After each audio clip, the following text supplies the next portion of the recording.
Good day everyone, I am Teacher Richard. Now, I'm going to explain about the volume of sound. Dynamics refers to the volume of a sound or note. The term is also applied to the written or printed musical notation used to indicate dynamics. Dynamics are relative and do not refer to specific volume levels. Traditionally, dynamic marking are based on Italian words, although there is nothing wrong with simply writing things like quietly or louder in the music. Forte means loud and piano means soft. The instrument commonly called the piano, by the way, was originally called a pianoforte because it could play dynamics unlike earlier popular keyboard instruments such as the harpsichord and spinet. Dynamic marking, the main dynamic levels are P or piano, which means soft, F or forte, which means loud. More subtle degrees or of loudness or softness are indicated by MP, standing for mezzo piano, which means moderate soft.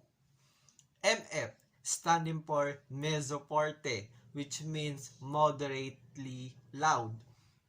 Beyond F and P, there are also PP or double P, which means stands for pianissimo and means very soft. Double F, which means stands for fortissimo and means very loud. Dynamic changes. To gradually change the dynamics, composers use crescendo and diminuendo, also called descrescendo. Crescendo or crescec gradually play louder. Two lines form an angel and gradually move apart.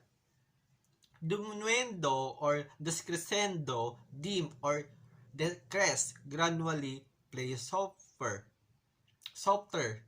My activity for this lesson is Jeopardy. Jeopardy is a question and answer and it can be used in games. Since this is a game activity, it will be seeking behaviorism. This activity is more giving a reinforcement and punishment. If you get the right answer, you will get points. And if you fail to answer the question, there is a punishment that will be imposed. Which behaviorist, theories, concept, approach? I use operant condition. Key concept assertions. Assertion, positive assertion, expressing positive feeling about yourself or someone else. Repeated assertion, sometimes called broken record or opposite of escalation. Simple calm repetition, saying what you want over and over again. Rote repetition.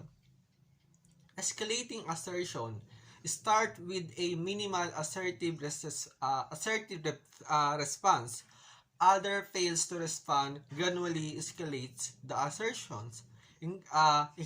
Increasingly firm without being aggressive. Concept, positive or negative punishment. It is important to understand that punishment, too, it may be useful in the short term, does not stop the unwanted behavior long term or even permanently, positively or negative reinforcement. Group act to increase a desired behavior. Why do you plan to use it in music class or lesson? Operant conditioning continues to tell us that as educators, we can predict and control all of our students' actions and behaviors. And it because operant condition continues to add the idea that all students must learn the same and that they are all going to think and learn content the same way. How do you plan to apply it in a music class or lesson? Provide an account description, details, or of how the music lesson might go when the strategy will be used. Operant conditioning uses both positive and negative reinforcement. Operant conditioning encourages positive reinforcement, which can be applied on the students to get the good behavior you want and need from your student. Psychologists have observed that we every action has consequence, and if this is good, the person is more likely to do it again in the future. It is through this process that we develop our behaviors and begins to understand what is appropriate and useful.